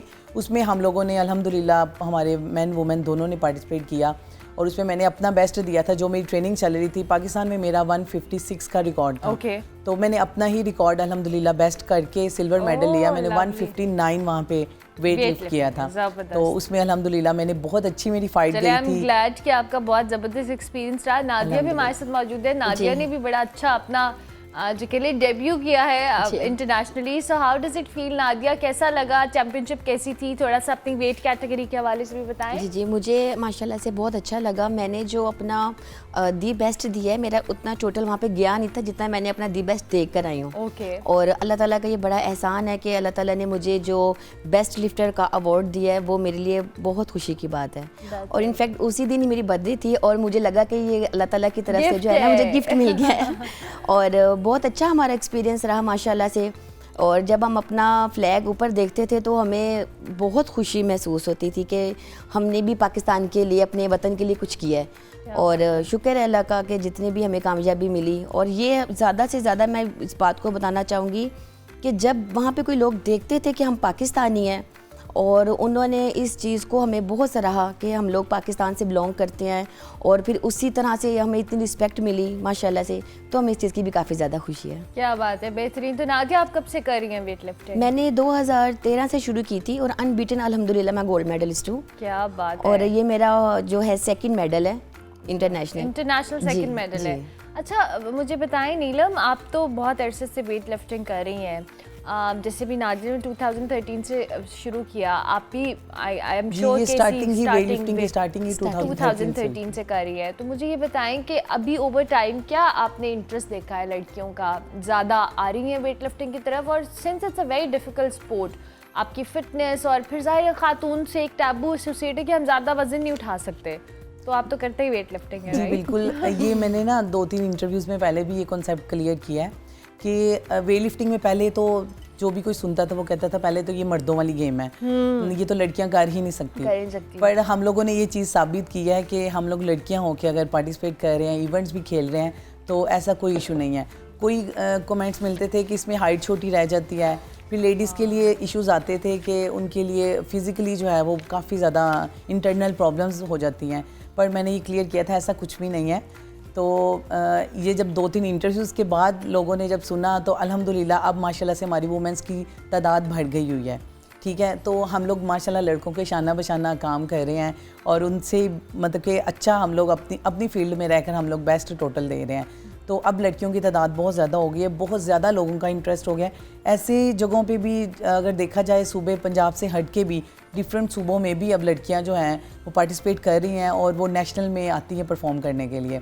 इस चीज़ की ज़्यादा खुशी होती है। मैं आपसे ज़रूर ये ऐड ऑन करना चाहूँगी कि नीलम माशाल्लाह शी हैज़ किड्स, इनके बच्चे हैं और ज़ाहिर है कहा जाता है कि जब बेबीज़ हो जाते हैं आपकी बॉडी के अंदर चेंजेस आते हैं। बहुत सारी ख़वातीन, ये कॉन्सेप्ट भी आप बताएं कि आपने अपनी जो फिटनेस है उसको अपनी शादी अपने बच्चों के बाद कैसे मैनेज किया और still you are doing this sport. जी बिल्कुल, अल्हम्दुलिल्लाह। सबसे पहले तो शादी ही मैंने इस शर्त पे की थी कि मैंने अपनी गेम को कंटिन्यू रखना है और उसके बाद माशाल्लाह से मैंने अपने वलीमे से नेक्स्ट डे भी कंपटीशन खेला था कि इतना मुझे शौक़ और जुनून था स्पोर्ट्स का, अल्हम्दुलिल्लाह अभी भी है।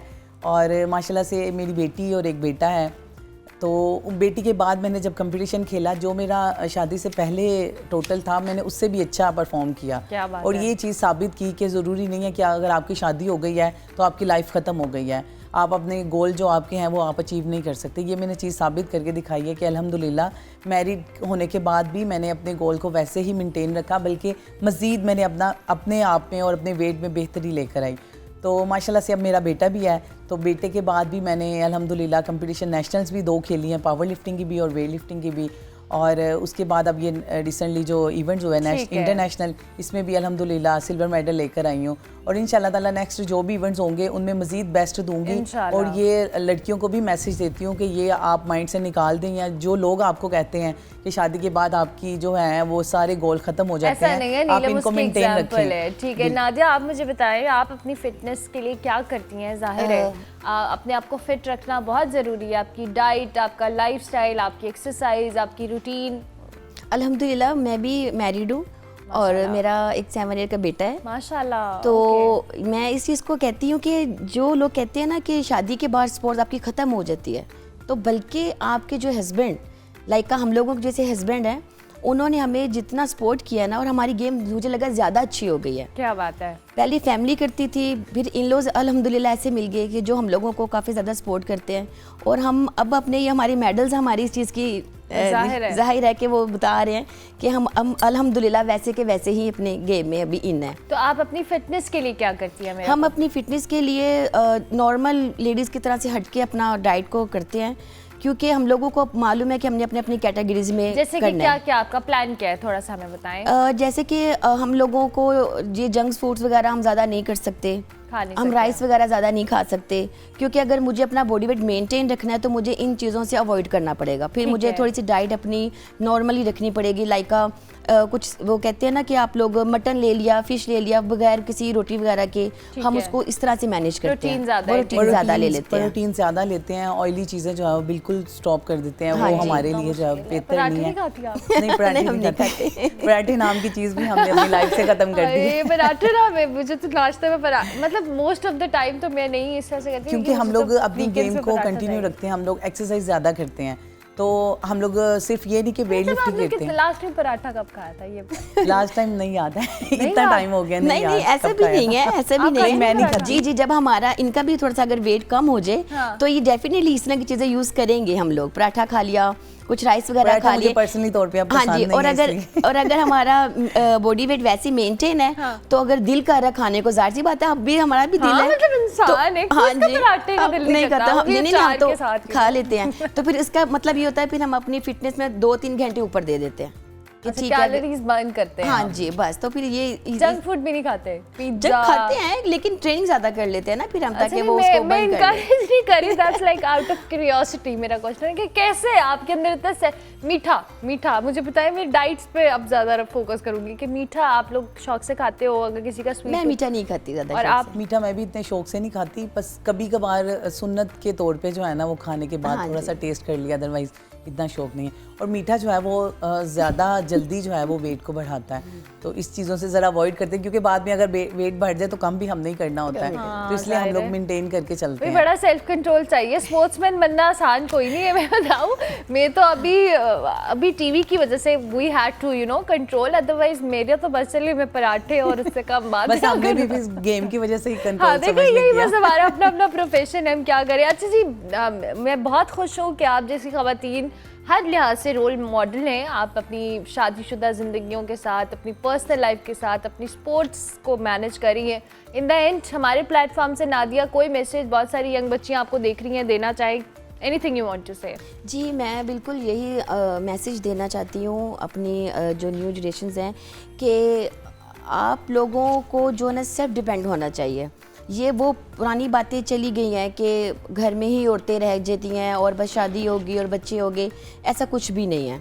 अगर आपका इस तरह से थोड़ा अपने आप को सेल्फ डिपेंड करते हैं तो इसमें आपका अपने ही लिए बहुत एक फ़ायदा है, क्योंकि आप कितना डिपेंड कर सकते हैं अपने लाइफ पार्टनर के ऊपर। बिल्कुल सही। और दूसरा ये कि अगर आप स्पोर्ट्स की तरफ आते हैं तो अगर उस टाइम तक आप अच्छे खिलाड़ी नहीं बन सकते जब तक आपको एक अच्छा कोच नहीं मिलता। बिल्कुल ठीक है। जैसे हमारे कोच ने हमें जितना माशाल्लाह राशिद मलिक साहब ने हमें सपोर्ट कर करके हमें यहाँ तक लेके, ये सारे मेडल्स वगैरह सिर्फ उनके लिए हैं। और मैं सबसे ज़्यादा शुक्रगुजार हूँ अरशद खान की, जो प्रेसिडेंट हैं इसके वेट लिफ्टिंग एसोसिएशन के। उन्होंने जितना हमें रिस्पॉन्स किया तो हम उनके अलावा कुछ भी नहीं थे। शायद हम ऐसे काफ़ी प्लेयर्स हैं, ऐसे हैं जो पाकिस्तान में रह जाते हैं, जब तक उनको कोई उठाने वाला नहीं होता अरशद खान की तरह, तो मेरा ख्याल है कि वो यहीं पे हैं। आई एम ग्लैड कि आपके पास टीम अच्छी है। आप क्या कहना चाहेंगी नीलम? जी बिल्कुल, मैं ये कहती हूँ, सबसे पहले मैसेज तो ये दूंगी कि जैसे हमें सर अरशद खान तुर्क ने स्पॉन्सर किया है तो हमारी माशाल्लाह से इतना बड़ा दस्ता पार्टिसिपेट के लिए गया है। इसी तरह अगर हुकूमत भी प्लेयर्स को सपोर्ट करे तो मेरा नहीं ख्याल पाकिस्तान में टैलेंट की कमी नहीं है। जिस फील्ड में भी देखें माशाल्लाह से हर फील्ड में टैलेंट है, बस ये है कि उस टैलेंट को आगे लेके जाने वाला कोई नहीं है। तो सर अरशद खान खुद भी एक वेट लिफ्टर रहे हैं, तो उन्होंने ही जो है, उनको शौक़ था, जुनून था कि मैंने अपने टाइम पे वेट लिफ्टिंग किया है तो मैं वेट लिफ्टिंग के लिए कुछ करूं। तो वो अब प्रेसिडेंट भी है मास्टर एसोसिएशन के, तो उन्होंने लेकर हम लोग को चले हैं। इंशाल्लाह ताला हमें पूरी कोशिश है हमारी भी कि हम लोग अपना भी बेस्ट दें और मज़ीद प्लेयर्स यहाँ से पाकिस्तान के लिए इंटरनेशनल मेडल लेकर आएँ। और दूसरी बात ये कि पेरेंट्स को चाहिए कि अगर उनके बेटे या बेटी में किसी भी चीज़ का टैलेंट है, स्पोर्ट्स में है या स्पोर्ट्स से हट के है, तो अपने बच्चों को आप लोग खुद सपोर्ट करें। रिलेटिव्स पे मत जाएं कि रिलेटिव्स ये कहेंगे या ये कहेंगे। हमें भी बहुत बातें सुनने को मिली थी और आज वही रिलेटिव्स हैं जो कहते हैं कि ये हमारी भतीजी है या ये हमारी भांजी है। यही करते हैं। तो इसलिए पेरेंट्स को चाहिए कि वो सबसे पहले आगे होना चाहिए उनको, ठीक है। जब उनकी परमिशन आपको है ना, फिर आपको कोई भी नहीं रोक सकता। बेहतरीन, तो थैंक इसलिए यू। आपसे रिक्वेस्ट है कि आप लोग अपने बच्चों को सपोर्ट करें। Thank you very much Neelam, बहुत शुक्रिया। नादिया आपका भी, we are so proud of you. इसी तरह से आगे बढ़ती रहे, अच्छा अच्छा खेलती रहे, पाकिस्तान का नाम रोशन करती रहे जी। नादिया मकसूद और नीलम रियाज हमारे साथ मौजूद थी। वेट लिफ्टर्स हैं जी, और बड़ी मेहनत होती है, ये कोई आसान काम नहीं है। अपनी पर्सनल, प्रोफेशनल और ये वाली लाइफ को मैनेज करना, अपनी डाइट को कंट्रोल करना और पराठे ना खाना बहुत मुश्किल काम है। I am telling you. चलिए जी, ब्रेक लेते हैं, ब्रेक के बाद वापस आते हैं। आप देखते रहिए गुड मॉर्निंग पब्लिक।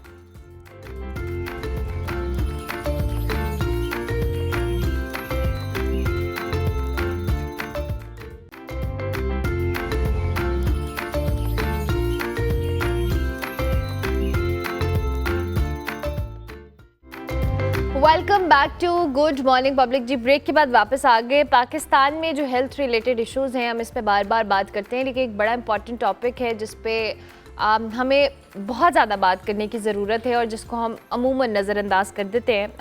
سنگین درپیش مسائل میں ایک مسئلہ یہ ہے کہ جو اینٹی بائیوٹکس کا استعمال ہے اور اس کے خلاف جو مزاحمت ہے وہ ہماری باڈی کے اندر کم ہو رہی ہے. ہم اوور دی کاؤنٹر بہت ساری ایسی اینٹی بائیوٹکس کا استعمال کر لیتے ہیں معمولی انفیکشنز کے لیے, سم ٹائمز اوور ڈوز کر دیتے ہیں, پھر جو ہماری باڈی کے اندر ریزسٹنس ہوتی ہے وہ سے افیکٹ ہوتی ہے, اور پھر ہمارے معمولی جو انفیکشنز ہیں وہ بھی کیور نہیں ہو پاتے ہیں, بیکاز یہ چیز ہم نے اتنی کامن کر دی ہے اور اس کو اتنا عام زندگی میں ہم استعمال کر رہے ہوتے ہیں. آج ہم نے اس پہ بات کرنی ہے کہ کیا ہم یہ جو اینٹی بائیوٹکس بہت زیادہ استعمال کر رہے ہیں, ان بچے اور بڑے, ذرا سا انفیکشن ہوا 3 دن اینٹی بائیوٹک کا کورس کر لیا اینڈ وی آر گڈ, لیکن اس کے بعد پھر وہ دوائیوں کا امپیکٹ جو کہ ضائع ہونا شروع ہو جاتا ہے. ڈاکٹر جنید سرفراز ہمارے ساتھ موجود ہیں, ان کو ہم خوش آمدید کہیں گے. Thank you very much doctor صاحب, بہت شکریہ.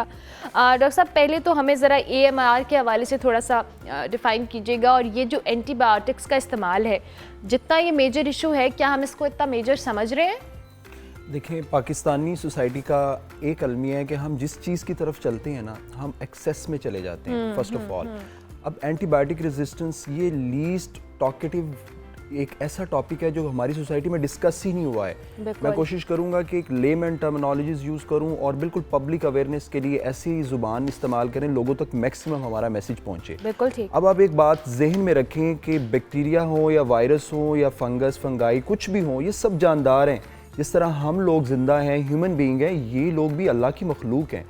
When ever any bacteria enters your body, جب آپ کے جسم میں جاتا ہے تو وہ اپنا اس کا ایک سائیکل ہے, اس نے اس سائیکل کو کمپلیٹ کرنا ہے, اور اس کے بعد اس نے, میں مختلف ٹی وی چینلز پہ یہ ایگزامپل دیتا ہوں کہ جب آپ اس کو فائر کرتے ہیں کہ اینٹی بائیوٹک کے تھرو, فار ایگزامپل میں نے ایک اینٹی بائیوٹک لی تو آپ نے کیا کیا, اس کو فائر کیا. اس کے بعد وہ کہ آپ کے گھر میں اگر چوری ہوتی ہے آپ کیا کرتے ہیں, خدا نہ خواستہ کسی کے گھر میں چوری ہو, وہ نیکسٹ ڈے اس کو پریکاشنری میئر لے گا, کیا لے گا جی, گارڈ رکھ لے گا, گھر کی دیواریں اونچی کر لے گا.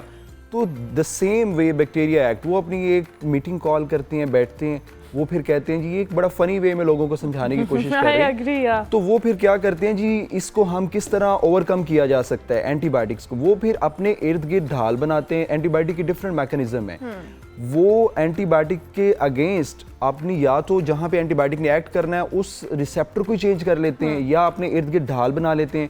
اب کیا ہوگا, next time same bullet fire ہوگا, سیم اینٹی بائیوٹک جائے گی, وہاں پہ ایکٹ نہیں کرے گی. تو this is antibiotic resistance due to excessive use of antibiotics. اس کا جو اثر ختم ہو جاتا ہے وقت کے ساتھ ساتھ. جس طرح فار ایگزامپل آپ ایک جگہ, آپ کو خوشبو آ رہی ہے, آپ اسی انوائرمنٹ میں رہنا شروع ہو جائیں گے, آپ کی اڈیپٹیشن ہوگی, آپ کو اس چیز کی شدت کم ہوتی جائے گی. یہ اللہ تعالیٰ کا ایک قانون ہے, ہر چیز جو آپ ایکسیسولی لیتے ہیں جسم اس کی اڈیپٹیشن کرتا ہے. تو بیکٹیریا بھی اسی طرح ایکٹ کرتے ہیں, جب ایکسیسولی اینٹی بائیوٹکس کا استعمال بہت زیادہ کرتے ہیں تو اس کا جو اثر کم ہوتا ہے, اس کو ہم اینٹی بائیوٹک ریزسٹنس بولتے ہیں. ٹھیک ہے. اچھا اب ڈاکٹر صاحب, ہمارے ہاں بچوں کو بھی میں نے یہ پریکٹس دیکھی ہے بہت سارے پیرنٹس کے اندر کہ اگر بچے کو ایک دفعہ کوئی انفیکشن ہوا ہے, ڈاکٹر نے ایک اینٹی بائیوٹک اس کو اس انفیکشن کے پیش نظر ریکمینڈ کی ہے, وہ کیور ہو گیا ہے, اگلی بار خدا نہ خواستہ بچے کو یا کسی بڑے کو مسئلہ ہوا ہے تو ہم نے کنسلٹ نہیں کرنا, ہم نے وہی اینٹی بائیوٹک خریدنی ہے کیونکہ ڈاکٹر صاحب نے پہلے دی تھی, تو اب بھی ہم وہی استعمال کریں گے. اور وہ کر کے ہم بچوں کو 6-7 دن وہ اینٹی بائیوٹک پہ لگاتے ہیں, سم ٹائمز وہ اثر کرتی ہے اور پھر وہ اثر کرنا بند کر دیتی ہے. اچھا, اس کے آپ کی بات بڑی بیوٹیفل, اس میں ایک میسیج ہے لوگوں کے لیے.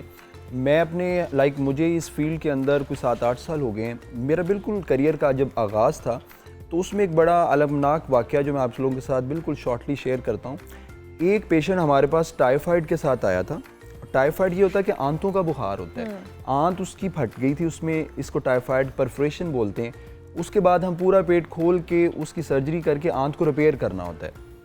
اب کیا ہوا جی, اس کی سرجری ہوئی, آنت ریپیئر ہوئی, پیٹ بند کر دیا گیا. اس کے بعد اس بندے کی ریکوری نہیں ہو رہی تھی. ینگ پیشنٹ تھا, 27 ایئر اولڈ. جب ریکوری نہیں ہو رہی تھی تو دیکھا گیا کہ بھائی اینٹی بائیوٹک کام نہیں کر رہی. کیا ہوا, اس کی اینٹی بائیوٹک ریزسٹنس کا ایک میکانزم ہوتا ہے, اس کو چیک کیا جاتا ہے کہ آپ کی باڈی کے اندر کون سی اینٹی بائیوٹک ریزسٹ ہو چکی ہے. تو بلیو می کہ ہمارے پاس جو لسٹ تھی 2-3 پیجز کی, اس میں ساری اینٹی بائیوٹک اس پیشنٹ کو ریزسٹنٹ تھی. تو وہ کیا ہوا, ہماری آنکھوں کے سامنے وہ پیشنٹ کا وونڈ جو ہے ڈے بائی ڈے خراب ہوا, وہ ہماری آنکھوں کے سامنے اس کی ایکسپائری ہوئی. Then I started having a query کہ یہ کیا ہے. پھر میں نے اس کو اور مزید پڑھنا شروع کیا. پھر اس میں بہت سی چیزیں ہیں. اب پبلک اویئرنیس کے لیے کیا ہے, جب ایک اینٹی بائیوٹک ریزسٹنس ہو گئی آپ کو, اگر آپ کو اس کی ضرورت ہے آپ لیں گے بھی, ایک تو پیسے ضائع ہیں, دوسرا اس نے کام نہیں کرنا ہے, تیسرا آپ کی ہیلتھ اور خراب ہوگی. آپ نے بات سٹارٹ کی لیفٹ اوور میڈیکیشن. اس کو ہم اپنی ٹرمنالوجیز میں بولتے ہیں کہ فار ایگزامپل آپ کسی ڈاکٹر کے پاس گئے ہیں, آپ نے اسے کہا جی میرا گلا خراب ہے اور مجھے بخار ہے, نزلہ زکام ہے. وہ آپ کا ایک کمپلیٹ ایگزامینیشن کرتا ہے. اس کے بعد آپ کو اگر ضرورت ہے اینٹی بائیوٹک کی تو اینٹی بائیوٹک پرسکرائب کر دے گا. اب ہوگا کیا, اب جو لوگ ہیں وہ ٹھیک ہو گئے, اب کریں گے وہ کیا, 2 دن میں ٹھیک ہوئے. کیوں؟ کیونکہ اینٹی بائیوٹک نے اپنی فرسٹ سیکنڈ ڈوز میں اس بیکٹیریا کو کور کرنا ہے. اب ان لوگوں نے کیا کرنا ہے, اس کو بند کر دینا ہے 2 دن کے بعد. اب ڈاکٹر نے ان کو 5 دن یا 7 دن کہا تھا, 2 دن کے بعد اینٹی بائیوٹک ختم, وہ 3 گولیاں سنبھال لیں گے. اس کو کیا کریں گے جی, نیکسٹ بچہ جب بھی بیمار ہوگا, ہاں ڈاکٹر نے یہی سمٹم تھی تو یہ دی تھی. ایگزیکٹلی. اب میں آپ کو لوگوں کو سمجھانا یہ چاہتا ہوں کہ جو وائرس ہیں ان کے اگینسٹ اینٹی وائرل یوز ہوتی ہیں, جو بیکٹیریا ہیں ان کے اگینسٹ اینٹی بیکٹیریل یوز ہوتی ہیں, اینٹی بائیوٹکس بولتے ہیں. اگر وائرل انفیکشن میں آپ اینٹی بیکٹیریل یا اینٹی بائیوٹکس لیں گے کوئی فائدہ نہیں ہوگا. اٹس لائک کہ آپ ایک چیز, یہ ایسی امپورٹنٹ بات ہے, اور آپ کے پاس یہ 90% آف دا ٹائم انفیکشنز جو ہوتے ہیں, ڈائریا ہو بچوں میں, فلو ہو, یہ وائرل ہوتے ہیں. ان میں اینٹی بائیوٹک کی ضرورت ہی نہیں ہے. اور انہوں نے, ہم مذاق میں کہتے ہیں کہ اگر آپ میڈیسن لیں گے تو 7 ڈیز میں ٹھیک ہوں گے, ادروائز 1 ویک میں ٹھیک ہو جائیں گے خود ہی. تو ایک آپ کے اندر بھی امیونٹی کا سسٹم ہے, جب امیونٹی نے اس پہ اٹیک کرنا ہے, فعال ہونا ہے, تو اس کے بعد یہ چیزیں آٹومیٹکلی ٹھیک ہونی ہے. اچھا ڈاکٹر صاحب, اب میرا اس میں ایک سوال یہ ہے کہ یہ جو ہم اینٹی بایوٹکس جو ہیں اوور دا کاؤنٹر اویلیبل ہیں بہت ساری, آپ ڈاکٹر ہیں, آپ بہتر طور پہ بتا سکتے ہیں. اب ہمارے ہاں پریکٹس یہ ہے کہ جی کہ جائیں, پرسکرپشن ہے یا نہیں ہے, بہت سارے میڈیکل سٹورز آپ کو ایسے ہی دے دیتے ہیں میڈیسنز. یہ کتنا ضروری ہے کہ ریگولیٹ کیا جائے سسٹم کو بھی, because this is a big issue. آگے خدا نہ خواستہ یہ جو آپ وائرل انفیکشنز کی بات کریں, اگر ہم اتنے اینٹی بایوٹکس کا استعمال کر رہے ہیں تو خدا نہ خواستہ آگے تو پھر یہ والے معمولی جو مسئلے ہیں یہ بھی کیور نہیں ہوں گے. تو ہمیں ریگولیٹ کرنا کتنا ضروری ہے کہ جو اوور دا کاؤنٹر کا کانسیپٹ ہے کہ فارمیسی پہ جائیں اور آپ کو میڈیسنز مل جائیں. اچھا, اس میں پاکستان کے اندر جو میجر ایشو ہے نا وہ جورسڈکشن کا ہے. فار ایگزامپل آپ کا کام میں نہیں کر سکتا ہوں, میرا کام کوئی اور نہیں کر سکتا ہے. یہ ہر کسی کو اللہ تعالیٰ نے ایک چیز اسائن کی ہے, اگر وہ اسی میں رہ کے کام کرے گا تو وہ ٹھیک ہوگا. اب ہوتا کیا ہے ہماری سوسائٹی کے اندر, آپ میڈیکل سٹور پہ جاتے ہیں, وہ بھی ڈاکٹر ہے, کیونکہ اس کے پاس کسی نے بھی آنا ہے, اس نے اس کو میڈیسن دے دینی ہے. آپ کے جو فارماسسٹ ہیں ان کی جورسڈکشن ہے ان کی ریگولیٹری اتھارٹیز میں کام کر کے ڈرگ جو ریگولیشن ہے ان کو امپلیمنٹ کروانا, لیکن وہ بھی ڈاکٹر بن کے اس کی پرسکرپشن کر کے لوگوں میں اس کو بانٹ رہے ہیں. اب ہوتا کیا ہے, جب آپ کسی میڈیکل سٹور پہ جاتے ہیں, ایک تو ان کو ڈوزز کا آئیڈیا نہیں ہوتا ہے, وہ اوور ڈوز آپ کو دیتے ہیں جس کے آپ کی کڈنیز, لیور اور باقی چیزیں ڈیمیج ہونے کا خطرہ ہوتا ہے. دوسرا انڈیو, 3 چیزیں امپورٹنٹ ہیں جس کی وجہ سے ہم جہاں بیٹھ کے ڈسکشن کر رہے ہیں. ایک تو لیفٹ اوور میڈیکیشن کا استعمال, اس کی وجہ سے اینٹی بائیوٹک ریزسٹنس ہوگی. سیکنڈ نمبر پہ جو لوگ انڈیو کویکس کے پاس جا کے یا کہیں بھی میڈیکل سٹور پہ جا کے کہتے ہیں جی ہمارا گلا خراب ہے, ہمیں کوئی بھی دوائی دے دیں, اس کی وجہ سے اینٹی بائیوٹک ریزسٹنس ہوگی. تھرڈ جو مین بات ہے کہ آپ میڈیکیشن کا جو کورس ہے اینٹی بائیوٹک کا, اس کو رستے میں چھوڑ دیں. اگر 5 دن آپ نے کھانی ہے تو آپ اس کو 2 دن کھا کے جی مجھے تو آرام آ گیا ہے, وہ بیکٹیریا ڈورمنٹ ہوا ہوتا ہے, وہ ختم نہیں ہوا ہوتا. تو آپ نے 3 دن وہ بیکٹیریا کو آپ نے جگا دیا, میں نے تمہیں فائر کیا ہے, اب وہ پھر میٹنگ کال کر کے آپ نے اینٹی بائیوٹک بند کر دی. وہ پھر اپنی جو بھی ریزسٹنس کرنی ہے انہوں نے وہ کر لیتے ہیں. نیکسٹ ٹائم سیم میڈیکیشن آپ لیں گے, آپ کو اثر نہیں کرے گی. اس لیے خدا را لوگوں کو یہ میسیج ہے, جو کہ ہمارے گاؤں کے اندر بھی اب تو BHUs ہیں, RHCs ہیں, وہاں پہ کوالیفائڈ ڈاکٹر بیٹھے ہیں, فری آف کاسٹ آپ کی پرچی بنتی ہے. آپ کویک کے پاس جانے سے آپ سب کو پتا ہوتا ہے کہ یہ کویک ہے, اور یہ انجیکشن لگائے گا اور تو میں ٹھیک ہوں گا. انجیکشن میں اسٹیرائڈ ہوتا ہے اور دوائیوں میں ہائی ڈوز اینٹی بائیوٹکس ہوتی ہیں. یہ ہمارا بیڑا غرق کر رہی ہیں, ہماری کڈنیز, ہمارے لیور اور باقی جو چیزیں ہیں جسم کے سارے حصے سب متاثر ہو رہے ہیں. سب لوگوں کو یہ چاہیے کہ ایک تو گورنمنٹ ہاسپٹل کے اندر فری آف کاسٹ پرچی ہے. آپ پاکستان واحد کنٹری ہے جہاں پہ 100 روپے میں بھی کوالیفائڈ MBBS ڈاکٹر کی پرچی مل جاتی ہے آپ کو. آپ کسی اور کنٹری کے اندر نہیں, انڈیا کر لیں, پاکستان, بنگلہ دیش کر لیں, ادروائز آپ کو US UK جانا پڑے. وہاں تو ہیلتھ, آپ کا اسٹمک خراب ہے, 2 مہینے کی اپوائنٹمنٹ ملتی ہے آپ کو. آپ کو 100 روپے والا ڈاکٹر بھی ملے گا, 500 والا بھی ملے گا, 1000 والا کوالیفائڈ ملے گا. آپ کم از کم وہ آپ کو مشورہ صحیح دے گا. ٹھیک ہے, ٹھیک ہے. Thank you very much doctor Junaid, بہت شکریہ کہ آپ تشریف لائے جی. یہ جو اینٹی بایوٹکس کا استعمال ہے یہ کس حد تک خطرناک ہے, ڈاکٹر صاحب نے بڑی عام زبان میں سمجھایا ہے. اور اگر ہمیں یہ سمجھ آ جائے سو وی شوڈ ریئلائز کہ یہ کتنی امپورٹنٹ ایک چیز ہے اور ہم اس کو کتنی برے طریقے سے نظر انداز کر رہے ہیں, کیونکہ یہ آئندہ آنے والے دنوں میں, سالوں میں, مہینوں میں آپ کی باڈی اور آپ کی ہیلتھ کے لیے نقصان دہ ہے. ڈاکٹر جنید نے اس حوالے سے ہمیں بتایا. آگے بڑھتے ہیں جی. اور اب چونکہ پروگرام کا آخری حصہ ہے, میں چاہوں گی ہم اپنے ہیروز کو ہمیشہ یاد کرتے ہیں, اور جب کو پیمائی کا ذکر آتا ہے تو ہم نے ہمیشہ کوشش کی ہے کہ آپ کو بتائیں بھی اور آپ کی ملاقات بھی کروائیں. دنیا کی بلند ترین چوٹیاں بغیر آکسیجن کے سر کرنے کا ہر کو پیما کا خواب ہوتا ہے, اور ایک بھی چیلنج بھی بہت بڑا ہے. اور پاکستان کے جو باہمت جو کہنے سپود ہیں, سرباز خان, جن کے نام سے ہم سب واقف ہیں, انہوں نے یہ خواب حقیقت میں بدلا ہے, ایک تاریخی کارنامہ سر انجام دیا ہے. ہنزا, گلگت بلتستان اور اس سے تعلق رکھنے والے جو سرباز خان ہیں, انہوں نے دنیا کی تمام 8000 میٹر کی جو سے بلند جو 14 چوٹیاں ہیں ان کو بغیر آکسیجن کے, مصنوعی آکسیجن کے سر کیا ہے, اور یوں وہ یہ کارنامہ سر انجام دینے والے پہلے پاکستانی بن چکے ہیں. آج ہم سرباز خان سے بات کریں گے اور ان کو مبارکباد بھی دیں گے. تھینک یو ویری مچ سرباز خان, بہت شکریہ کہ آپ نے ہمیں جوائن کیا. سب سے پہلے تو آپ کو اپنی اس کامیابی پر بہت بہت مبارکباد. آپ پاکستان کے پہلے کو پیما بنے ہیں جنہوں نے آرٹیفیشل آکسیجن کے بغیر ان چوٹیوں کو سر کیا ہے. کیا جذبات تھے جی اتنا بڑا کارنامہ سر انجام دینے کے بعد؟ السلام علیکم. الحمدللہ آج 2025 اور یہ جو مشن سمٹ 14 ہے وہ میں نے اناؤنس کیا تھا 2017 آٹم میں ننگا پربت کی پہلی آٹم اسینٹ سے. تو یہ تقریباً 8 سال کے عرصے پہ محیط رہا, اور ان 8 سالوں میں میں نے کچھ پیک ریپیٹ بھی کر لی, لائک کہ ایوریسٹ اور اناپورنا اور کنچن چنگا. تو اس لیے میں بہت ایکسائٹیڈ تھا کہ میں کب اس مشن کو کمپلیٹ کروں اور کب پاکستان کا نام ان چند ممالک میں شامل ہو جہاں سے بہت کم ہی کلائمبر, گنے چنے کلائمبرز نے اس جو مشن ہے without oxygen, without supplementary oxygen. تو الحمدللہ آج میں بہت خوش ہوں کیونکہ اس میں پاکستان کا نام, میرا نام ایک تاریخی لمحہ ہے میرے لیے. آپ کہہ سکتے ہیں کہ میرا جو خواب تھا, زندگی کا مقصد تھا, وہ اس میں کامیاب ہوا الحمدللہ. ماشاء اللہ, دیٹس گریٹ. اچھا سرباز, بغیر جو آرٹیفیشل آکسیجن ہے اس کے ساتھ, مطلب اس کے بغیر سر کرنا چوٹیوں کو اٹ سیلف ایک بہت بڑا چیلنج ہے, اور یہ جسمانی طور پر بھی اور مینٹلی بھی اٹس ویری چیلنجنگ. آپ نے خود کو پریپیئر کیسے کیا؟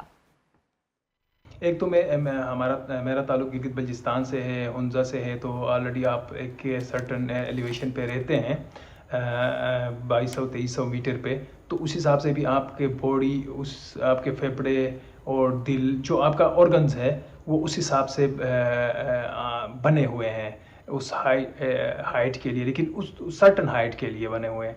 لیکن جب بھی میں خود اپنی بات کروں تو وہ جو ایلیویشن ہے 8000 میٹر سے اوپر کے جو پیکس جو ہم کلائم کرتے ہیں, اس کے لیے ہمیں کچھ ٹریننگز کرنی ہوتی ہے. اس کے لیے صرف فزیکلی ٹریننگ کافی نہیں, بلکہ آپ کو مینٹلی بھی اس کے لیے پریپریشن یا مینٹل اسٹرینتھ بھی اس کے لیے چاہیے ہوتا ہے, تاکہ اس ایلیویشن پہ آپ کو ڈیسیجن لینے کا جو کام ہے وہ آپ کا مائنڈ ہی کر لیتا ہے. جو آپ کا برین ہے اور آپ کا جو مینٹل اسٹرینتھ ہے وہی وہاں پہ آپ کے لیے زیادہ کام آتا ہے کہ آپ کا مینٹل اسٹرینتھ کس لیول پہ ہے اور کس طرح کے ڈیسیجنز آپ لیتے ہیں بغیر آکسیجن. اگر آپ کو کوئی ہائی الٹیٹیوڈ سکنس ہوتی ہے تو اس وقت آپ اپنے آپ کو اور اپنا جو ٹیم ہے اس کو آپ کس طرح آپ ڈیسیجنز لیتے ہیں. تو اس لیے آپ کا مینٹل اسٹرینتھ بھی بہت لازمی ہے فزیکل اسٹرینتھ کے ساتھ ساتھ. तो मैं इसलिए हमेशा कहता हूँ कि क्लाइंबिंग में ख़ासकर 8000 पीक्स को जब आप क्लाइंब करते हैं तो पहली गलती आखिरी गलती समझ कर ही क्लाइंब करना है। बिल्कुल ठीक, बिल्कुल ठीक। अच्छा, हुंज़ा का आपने ज़िक्र किया कि हुंज़ा जैसे इलाके से आपका ताल्लुक़ है और आपकी एक बहुत बड़ी कामयाबी है सरबाज़, आप अपनी इस कामयाबी को किस सतह पे ऊपर देखते हैं?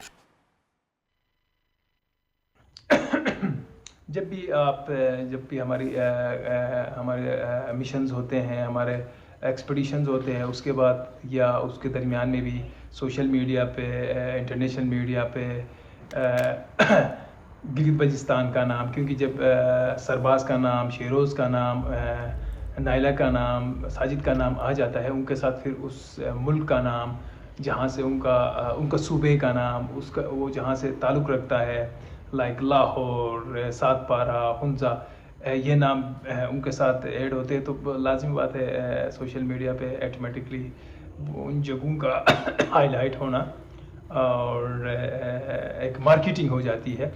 तो अल्हम्दुलिल्लाह हम जाते हैं, नेपाल में जाते हैं, तिब्बत में जाते हैं और पाकिस्तान में क्लाइंबिंग करते हैं, तो ये इलाके का नाम, उस मुल्क का नाम हमेशा उस क्लाइंबर के साथ, जो भी एथलीट हो उसके साथ लग जाती है, तो ये ऑटोमेटिकली उस इलाके इस इलाके के लिए, उस मुल्क के लिए एक उसकी हैसियत रखती है, हमेशा नुमाया रहता है उस मुल्क का नाम। डेफिनेटली इज़्ज़त बढ़ती है और पूरे पाकिस्तान की इज़्ज़त ही बढ़ी है किसी इलाके के साथ साथ। अच्छा सरबाज, मैं जानना चाहती हूँ वो इमोशन जब आप एक पहाड़ को समिट करते हैं, उसकी चोटी पे पहुँचते हैं, तो वो जो लम्हा होता है वो किस तरह के इमोशन से भरा हुआ होता है, या बस आपने पहुँच गए और अगले टारगेट को सोच लिया, या नहीं आप उस मोमेंट को एंजॉय करते हैं? जब आप उस पीक के टॉप पे पहुंचते हैं तो लाजमी बात है उस सिर्फ वो लम्हा नहीं होता है, उसके पीछे पूरा एक महीना, तकरीबन 30 दिन, 35 दिन, 40 दिन का पूरा एक्सपीडिशन होता है। उसके पीछे बहुत सारे ऐसे लोग होते हैं, बहुत सारा मेहनत होती है और बहुत सारा प्रिपरेशन होती है। तो जब आप टॉप पे पहुंचते हैं तो वो लम्हात आपके लिए एहसास होने, वो लम्हात बिल्कुल आप बयान नहीं कर सकते हैं, क्योंकि वहाँ पे पहुँचने के बाद आप अपना मुल्क का फ्लैग रेज़ करते हैं, और जब आप अपना मुल्क का फ्लैग रेज़ करते हैं तो फिर वो आपकी खुशी की इंतहा और देखने के काबिल होती है। और सबसे पहले तो हम सजदा करते हैं, क्योंकि हम शुक्र करते हैं अल्लाह का, और उसके बाद फिर हम अपना डिसेंट स्टार्ट करते हैं। ज़बरदस्त। अच्छा, मुझे अब ये बताएं कि आपने अगला अपना गोल क्या सेट किया हुआ है सरबाज, क्या मंजिल है आपकी, और अब को पैमाई से आगे कोई नया मिशन या मकसद आपने तय किया हुआ है? और अगली मंजिल की अगर बात करें तो अगली मंजिल तो मेरा जो मेन मिशन था, मिशन समिट 14, वो तो अल्हम्दुलिल्लाह वो कंप्लीट हो गया, और अभी काफ़ी काम जो हमने करने हैं, जो मैंने करने हैं अपनी कम्युनिटी के साथ मिलके, क्लाइंबिंग कम्युनिटी के साथ, वो है पाकिस्तान में कोई स्कूल का, कोई इदारे का क़याम, जहाँ से लोग, हमारे यंगस्टर, हमारे चलें, आई एम ग्लैड, अल्लाह ताला आपको इस मकसद में कामयाब करे। सरबाज खान हमारे हीरो हमारे साथ मौजूद थे जी। प्रोग्राम का वक्त ख़त्म हुआ। इंशाल्लाह मेरी आपसे कल ईद स्पेशल शो में मुलाकात होगी। हमारे बहुत ही ज़बरदस्त गेस्ट हमें ज्वाइन करेंगे, और आप सबको, मेरे तमाम देखने वाले व्यूअर्स को एडवांस में बहुत बहुत ईद मुबारक, और जो आज ईद सेलिब्रेट कर रहे हैं उनको भी ईद मुबारक। कल मिलेंगे ईद स्पेशल शो में, तब तक के लिए अल्लाह हाफ़िज़।